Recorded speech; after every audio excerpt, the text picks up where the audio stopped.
ராத்திரி 1 மணி. சிட்டியில் இருக்க கவர்மெண்ட் ஹாஸ்பிட்டல், ஓல்டு பிளாக். அந்த பிளாக்ல ஒரே ஒரு ரூல், வார்டு நம்பர் 13க்கு நைட் டியூட்டிக்கு யாரும் போகக்கூடாது. நர்ஸ் அனுக்கு சடனாக கால், எமர்ஜென்சி வார்டு 13க்கு வாங்க. டியூட்டி டாக்டர் ஆப்சண்ட், செக்யூரிட்டி தூங்கிட்டு இருக்காரு. அனு ஸ்லோவாக வரலாறு நடக்கிறான்.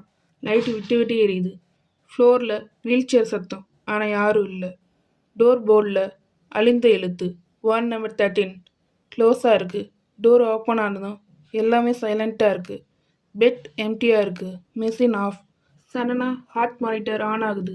ஸ்க்ரீனில் பேஷண்ட் நேம் அனு ஆர். அவளுக்கு ப்ரீத் நின்றுடுச்சு. கேட்டன் ஓப்பன் பண்ணா பெட்டில் அவளே படுத்திருக்கா. ஐஸ் ஓப்பனில் இருக்குது, ஆனால் பாடி மூவ் ஆகலை. டாக்டர் வாய்ஸ் பேக்ரவுண்டில், டைம் ஆஃப் டெத் 1 மணி. Clock time 12:59. Anu phone ring ஆகுது. Caller ID ward 13. இன்னும் 1 நிமிஷம்தான். டிசிஷன் எடு, stay or walk out. Door பின்னாடி யாரோ வேகமாக நடந்து வர மாதிரி இருக்குது. மிரரில் அனு ரிஃப்ளெக்ஷன் இல்லை. பெட்டில் இருக்க அனு ஸ்லோவாக ஐஸ் பிளிங்க் பண்ணுது. நீ ரொம்ப பேர் லைஃப்பை சேவ் பண்ணியிருக்க, ஆனால் உன் லைஃப்பை யார் சேவ் பண்ணுவாங்கன்னு பார்ப்போம். லாஸ்ட் வீக் வார்டு 13ல் கோமா பேஷண்ட்டை மெஷின் ஆஃப் பண்ண ஆர்டர் வந்தது. Patient dead, file closed. Clock 1 மணி. லைட் ஆஃப் ஆகுது.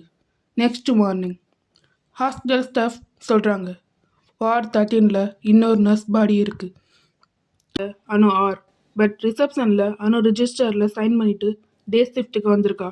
செக்யூரிட்டி கேட்குறாரு, மேடம் நைட் டியூட்டிக்கு யார் பண்ணாங்க? அனு ஸ்லோவாக ஸ்மைல் பண்ணுறா. வார்டு 13லேருந்து. ஹாஸ்பிட்டலில் செத்தவங்க திரும்ப ஒர்க் பண்ணுவாங்களா, இல்லை ஹாஸ்பிட்டலே அவங்களோட வார்டாக இருக்குமா? கமெண்ட் பண்ணுங்கள்.